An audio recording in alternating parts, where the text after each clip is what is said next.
नमस्कार, आप देख रहे हैं TCP 24 न्यूज़। मैं हूं आपके साथ रिया अशपलिया। कोरोना के चलते आप सभी जानते हैं लॉकडाउन हुआ था। लॉकडाउन के बाद बहुत सारी परेशानियों का सामना करना पड़ा था सभी को। बिजनेस सेक्टर हो या फिर प्राइवेट सेक्टर हो, पब्लिक सेक्टर हो, नौकरी जिनकी भी थी, बहुत सारे लोगों की नौकरियां चली गई थी। बिजनेस में बहुत सारा नुकसान हो रहा था। अब धीरे धीरे हम सभी अनलॉक की तरफ बढ़ने लगे हैं। धीरे धीरे बिजनेसेस ओपन होने लगे हैं। कई लोगों को नौकरियों पर रखा भी जा रहा है। कई सारे रिक्रूटमेंट्स होने भी लगे हैं। अब अनलॉक की बारी है। आज हम चर्चा करेंगे रविंद्र ब्रह्मे जी के साथ, इकोनॉमिस्ट हैं। उनसे हम बात करेंगे कि लॉकडाउन में क्या कुछ हुआ, कितना नुकसान हुआ और अब अनलॉक के बाद क्या कुछ चीज़ें हम करेंगे जिससे हमारी जो इंडियन इकोनॉमी है, इकोनॉमी का पहिया आगे बढ़ेगा। सर, आपका स्वागत है हमारे कार्यक्रम में। ब्रह्मे जी, मैं आपसे ये पूछूंगी कि लॉकडाउन में जितना नुकसान हुआ है, कौन से सेक्टर को कितना नुकसान हुआ है? देखिए, लॉकडाउन जब हुआ ये और जो दूसरे जो आर्थिक जो संकट थे, मैं ऐसा नहीं है कि ये कोई पहला आर्थिक संकट है, पहले भी आते रहे हैं संकट, कोई ज़्यादा बड़े हैं, कुछ छोटे आए हैं, पर ये एक अलग किस्म का संकट था जो कि हेल्थ सेक्टर से शुरू होकर फिर इकोनॉमी को इसने प्रभावित किया। और उसका सबसे बड़ा रीज़न था कि जो आप कह रहे हैं कि जो लॉकडाउन हो गया और सारी चीज़ें रुक गई और जो सोशल डिस्टेंसिंग हुआ, तो कुछ जो सेक्टर थे, कुछ जो कि बहुत ज़्यादा बुरी तरीके से प्रभावित हुए। उसमें आप देखिए कि जो एक टूरिज़्म का सेक्टर था, या हॉस्पिटलिटी की जो सेक्टर है, या रेस्टोरेंट हैं, या होटल हैं, ऐसे सेक्टर बहुत बहुत बहुत ज़्यादा प्रभावित हुए। लगभग यानी इन पे इफ़ेक्ट्स 90% से ज़्यादा इन सेक्टर पे प्रभावित हुए हैं। यानी इन कहने का मतलब है कि इनकी जो उत्पादकता है उसमें गिरावट आई है। दूसरा, ये तो बिजनेस की बात रही सर। हाँ, centre for monitoring Indian economy ने अभी ताज़ा आंकड़े जारी किए हैं। उन्होंने बताया है कि करीब अप्रैल से लेकर अब तक 1.89 करोड़ लोगों की नौकरियां गई हैं। हाँ, ये प्राइवेट सेक्टर और पब्लिक सेक्टर दोनों की ही बात हो रही है। जी। तो इनका जो मतलब जो जॉब्स गई हैं, इसका इकोनॉमी पर कैसा असर पड़ा है? ये जो centre for monitoring Indian economy में आप जो 1.9 करोड़ लोगों की जॉब की बात कर रहे हैं, ये वो सेंटर फॉर मॉनिटरिंग इकोनॉमी उनके बारे में बोल रहा है जिनकी कि जो कि परमानेंट जॉब में थे, जो कि सैलरीड थे, चाहे वो सेमी परमानेंट हो, पर उस जॉब की वो बात कर रहे हैं। यदि टोटल जॉब लॉस यदि इकोनॉमी में आप देखेंगे, आप देखते हैं हमारी जो इकोनॉमी है उसका 90% जो है अनऑर्गेनाइज सेक्टर है, जिसको हम इनफॉर्मल सेक्टर कहते हैं। तो लगभग उस सेक्टर में 12 करोड़ लोगों के जॉब कुल मिला के गए थे जो कि अनऑर्गेनाइज सेक्टर के हैं। ये फिगर अभी उन्होंने, तो जैसा आपने कहा कि वो सैलरीड क्लास में, हालांकि दो प्रकार का था क्राइसिस, हेल्थ और इकोनॉमी को, पर ये जो तीसरा प्रकार का क्राइसिस जो हो रहा है, ये भारत में ही देखा गया कि जो इस प्रकार से जो रिवर्स माइग्रेशन हुआ, तो बड़े पैमाने पे लोगों की चूँकि नौकरियां गई हैं, बड़े पैमाने पे लोगों की आय में कमी आई है। इस कारण आप देख रहे हैं कि पूरी जो चर्चा इकोनॉमी में हो रही है कि जो मांग में जो कमी बनी हुई है, आप समझ सकते हैं कि यदि आय कम हो रही है और यदि लोगों की नौकरी जा रही हैं, तो वो जो इकोनॉमी में जो मांग होती है, वो मांग में भी कमी आती है। दूसरा आप ये देख रहे हैं कि जो सप्लाई साइड था, जो पूर्ति जो होती थी, जो वस्तुओं की पूर्ति है, उस पर भी असर पड़ा, क्योंकि जो वस्तुओं की जो पूर्ति होती है उसका अपना एक सप्लाई चेन होता है। हर रॉ मटेरियल आएगा, फिर उससे इंटरमीडिएट गुड्स बनेंगी, फिर फिनिश्ड गुड्स बनेंगी। तो ये जो चीज़ थी, ये भी इसमें भी सप्लाई में भी इसमें जो है रुकावट आ गई, तो इसका प्रभाव दोनों तरफ पड़ा। भारत में अधिकतर जैसे चाइनीज सामान आया करते थे, अभी धीरे धीरे उस पर रोक लगाई जा रही है। तो अगर रोक लगाई जाए और यहाँ पर उसी चीज़ का निर्माण किया जाए, तो पहले के मुताबिक वो चीज़ें महंगी होंगी या उतने ही दाम पर मिलेंगी? देखिए, जो चाइनीज़ चीज़ों पे तो जो रुकावट लगाई जा रही है, कुछ चीज़ें ऐसी हैं जिनको आप तत्काल रोक सकते हैं, तो जो सरकार ने रोका भी है, जैसे कि एप्लीकेशंस हो गए। हाँ, जैसे एप्लीकेशंस हैं, बहुत सारे ऐप हैं, आप तत्काल उनको रोक सकते हैं। कुछ ऐसी चीज़ें हैं जिनके लिए आपको लॉन्ग टर्म की स्ट्रेटेजी बनाना होगा, क्योंकि आप जानते हैं हमारे यहाँ भी हम जितना वहाँ से इंपोर्ट करते हैं, और जो इंपोर्ट और एक्सपोर्ट हमारा बैलेंस ऑफ ट्रेड जो चाइना के साथ है, वो बहुत अगेंस्ट में है। हम बहुत ज़्यादा चीज़ें वहाँ से आयातित करते हैं, और हमारे यहाँ के बहुत सारे जो इंडस्ट्रीज़ हैं वो काफ़ी डिपेंड करते हैं कि चाइना से जो रॉ मटेरियल आएगा, खासकर फार्मास्यूटिकल्स हैं और इवन फर्टिलाइजर फर्टिलाइज़र हैं, बहुत बहुत सारी चीज़ें आप देखें, ऑटोमोबाइल सेक्टर को यदि आप देखेंगे और ख़ासकर आप मोबाइल यदि आप देखते हैं, तो ये सारी जो चीज़ें हैं ये इनके लिए यदि आप अपने यहाँ इनका उत्पादन करना चाहते हैं तो इसको आप ओवरनाइट नहीं कर सकते। इसके लिए आपको एक लॉन्ग टर्म पॉलिसी बनानी पड़ेगी। तो इन दोनों चीज़ों पे हमको अपने देश में काम करना पड़ेगा कि किस प्रकार से हम जो है उच्च गुणवत्ता की और एक कॉम्पिटिटिव मूल्य पे हम उस वस्तु को उपलब्ध करा पाते हैं। और ऐसा कोई कारण नहीं नज़र आता कि हम अपने देश में जो है उनकी जो चीज़ों का उत्पादन चाइना में हो रहा था अपने यहाँ नहीं कर सकते। इसके लिए एक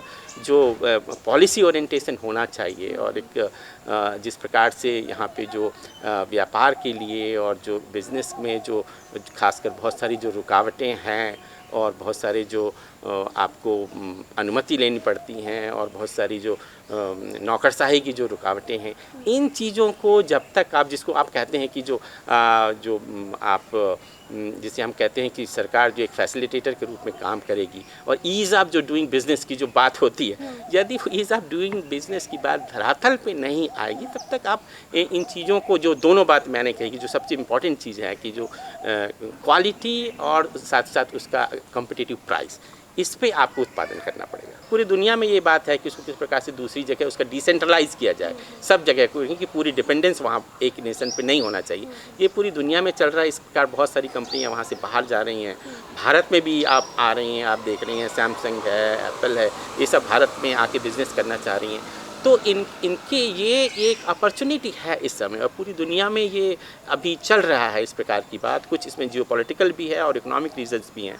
तो इसके लिए हमको इस अवसर का लाभ उठा के कितना हम लाभ उठा पाते हैं, तो फ्यूचर इस पर डिपेंड करेगा कि हम इस समय का कितना बेहतर इस्तेमाल कर सकते हैं और क्या इन चीज़ों से लाभ उठा सकते हैं। भारत एक युवा देश है, तो युवाओं का इकोनॉमी को आगे बढ़ाने में क्या रोल रहेगा और क्या लगता है कब तक वो रिकवर हो सकती है हमारी इकोनॉमी? जहाँ तक इकोनॉमी रिकवरी की बात है, यदि आप पूछें कब होगा, तो इस साल तो हमारी जो ग्रोथ रेट है वो पूरी, कोई भी संस्था आप ले लें, कोई भी जो क्रेडिट एजेंसी ले लें, तो वो तो कह रहे हैं कि इस साल तो हमारी नेगेटिव रहने वाली है और कम से कम -5% हमारी जो ग्रोथ रेट है वो नेगेटिव रहेगी इस साल। इसमें तो कोई दो मत नहीं है।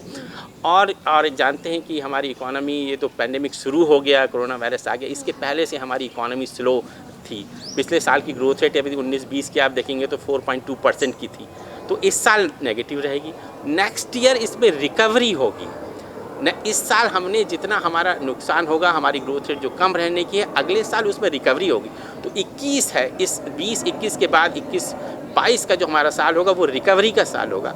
उसके बाद हमारी जो इकोनॉमी को हम जो है हम कह सकते हैं कि हम ग्रोथ रेट जो इकोनॉमी में होनी चाहिए उसको हम महसूस कर पाएंगे। तो अभी तो कम से कम ये सभी का कहना है कि ये नेक्स्ट ईयर तक इसमें रिकवरी की संभावना होगी। यूथ के लिए तो ये चीज़ है कि वो कितना ज़्यादा अपनी ये जो परिस्थितियाँ जो बदल रही हैं और जो नए क्षेत्र जो आ रहे हैं उनमें किस प्रकार से अपने आप को वहाँ पर वो स्थापित कर सकते हैं, किस प्रकार से नई तकनीकी के साथ और नए जो है एंटरप्रेन्योरशिप के साथ वो आगे आकर इस चीज़ का उपयोग कर सकते हैं, तो उस प्रकार से वो अपने इकोनॉमी में योगदान दे सकते हैं। तो इसके लिए उनको ज़रूर उस प्रकार से तैयार होना पड़ेगा जो एक पैंडेमिक के बाद से जो न्यू नॉर्मल कंडीशन है उसके लिए। ये तो बात हुई भारत की इकोनॉमी की। अगर बात करें छत्तीसगढ़ की, तो छत्तीसगढ़ में लॉकडाउन के कारण क्या कुछ इकोनॉमी पे असर पड़ा है छत्तीसगढ़ की इकोनॉमी में? देखिए, मैं ये आपसे कहूँगा कि आप यदि पूरी इकोनॉमी को यदि देखेंगे तो ये आपस में एक दूसरे से लिंक है, एक दूसरे से जुड़ी हुई है। देखिए, पूरे विश्व की अर्थव्यवस्था को आप देखेंगे तो पूरे विश्व की अर्थव्यवस्था में लगभग 5.2% की उसमें गिरावट आने वाली है। विकसित अर्थव्यवस्था में लगभग 7-8% की गिरावट आएगी और जो विकासशील अर्थव्यवस्था है उसमें लगभग 3% की गिरावट का वर्ल्ड बैंक, IMF जितनी संस्थाएं ये सब कह रही हैं। जो पूरे राज्यों का विश्लेषण किया गया है, जो विकसित राज्य हैं उसमें जो GDP या इनकम की गिरावट वो ज़्यादा है और छत्तीसगढ़ जैसे जो विकासशील राज्य हैं, नवोदित राज्य हैं, इनकी GDP में कम गिरावट होने के सभी ने अनुमान लगाए हैं। ये अच्छी बात है कि छत्तीसगढ़ में कुछ जो योजनाएं बहुत अच्छी लागू की गई हैं, खासकर रूरल एरियाज़ को लेके और खासकर किसानों को लेके, और जो न्याय योजना यहाँ पे लागू की गई है या किसानों को बोनस दिया गया है, ये एक बहुत अच्छा सरकार का प्रयास है, क्योंकि इससे एक जो डायरेक्ट कैश ट्रांसफ़र हुआ है, जब तक उनके हाथ में पैसा नहीं जाएगा तब तक आप डिमांड को नहीं बना सकते, नहीं पैदा कर सकते।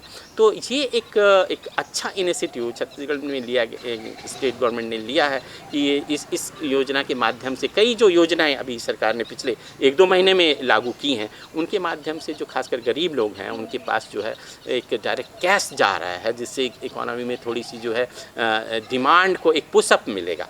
रविंद्र जी, आपने गरीब के लिए बात किया कि योजनाएं चलाई जा रही हैं सरकार के, और जो हायर क्लास होती है उनको ज़्यादा रिक्वायरमेंट होती नहीं है, वो अपने आप में ही सारा चीज़ एकम्प्लिश कर लेते हैं। फंसता हमेशा मिडिल क्लास है, तो मिडिल क्लास वाले जो जितने भी देख रहे हैं, आप उन्हें क्या कहना चाहेंगे? निश्चित रूप से मिडिल क्लास जो है वो कई बार यदि आप देखें तो चाहे केंद्र के बजट हो या राज्य के बजट में हो, वो छूट जाता है, क्योंकि होता ही है कि वेलफेयर स्टेट का जब कंसेप्ट आता है तो ये होता है कि भाई राज्य को जो सबसे ज़्यादा गरीब हैं या जो विकास की दौड़ में थोड़े पिछड़े हैं या सबसे जो पिछड़े हुए क्षेत्र हैं, उन पे सरकार तो ध्यान दे देती है।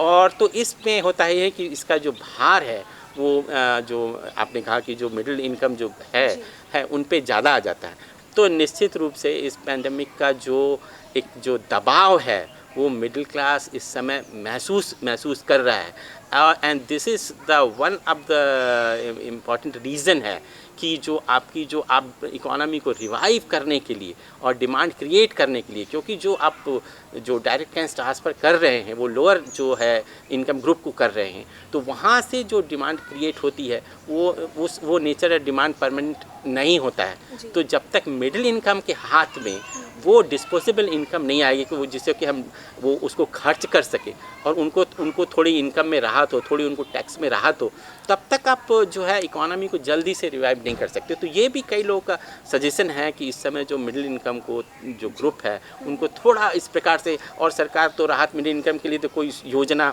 रहती नहीं है, खास योजना नहीं होती है, तो इस पर टैक्स के रूप में उनसे राहत दी जा सकती है। रविंद्र जी, आने वाले समय में कौन से सेक्टर में ग्रोथ के आसार दिखाई दे रहे हैं? बहुत सारे कॉलेज स्टूडेंट्स हैं, आप ही के स्टूडेंट्स होंगे जो अब निकलकर जॉब करेंगे या फिर अपना खुद का बिजनेस करेंगे, तो आप उन सभी को क्या एडवाइस देना चाहेंगे, और आने वाले समय में कौन से सेक्टर में ग्रोथ के आसार दिखाई दे रहे हैं? देखिए, कुछ जो सेक्टर हैं जो स्टिल अभी अच्छा कर रहे हैं, जिसमें खासकर आप देख रहे हैं कि खासकर तो एक तो आप ये जो सारा कुछ जो ऑनलाइन प्लेटफॉर्म पे इतने अच्छा काम कर रहे हैं, जो डिजिटल जो वर्ल्ड है उसमें बहुत सारा स्कोप है करने का। कुछ सेक्टर है आप देख रहे हैं कि जो है जितनी भी कुछ फार्मास्यूटिकल कंपनियां हैं वो बहुत अच्छा काम कर रही हैं, तो जो फार्मेसी के स्टूडेंट्स हैं वहाँ पे भी बहुत अपॉर्चुनिटी है। तो दो चीज़ें हैं कि एक तो अपने आप को जो डिमांड है उसके अनुसार अपने आप को तैयार करना, और दूसरा यूथ यदि बहुत सारी योजनाएं हैं जिससे कि लोग आके जो है अपने उद्योग स्थापित कर सकते हैं, सरकार बहुत सारी उसमें योजनाएं ला रही हैं, तो उस प्रकार से भी उन्हें आपको सेल्फ जो एम्प्लॉयमेंट है जिसे मैं कहूँ, और जो उसके लिए भी उनको तैयार होना होगा इसके लिए। रविंद्र जी, जैसे आपने कहा कि अगर सफल होना है, युवा हो या कोई और भी हो, उन्हें अपडेट रहना बहुत ज़्यादा ज़रूरी है। आपका बहुत बहुत धन्यवाद इस कार्यक्रम में हमारे साथ शामिल होने के लिए। इस कार्यक्रम के लिए फ़िलहाल इतना ही। आप देखते रहिए TCP 24 न्यूज़। धन्यवाद।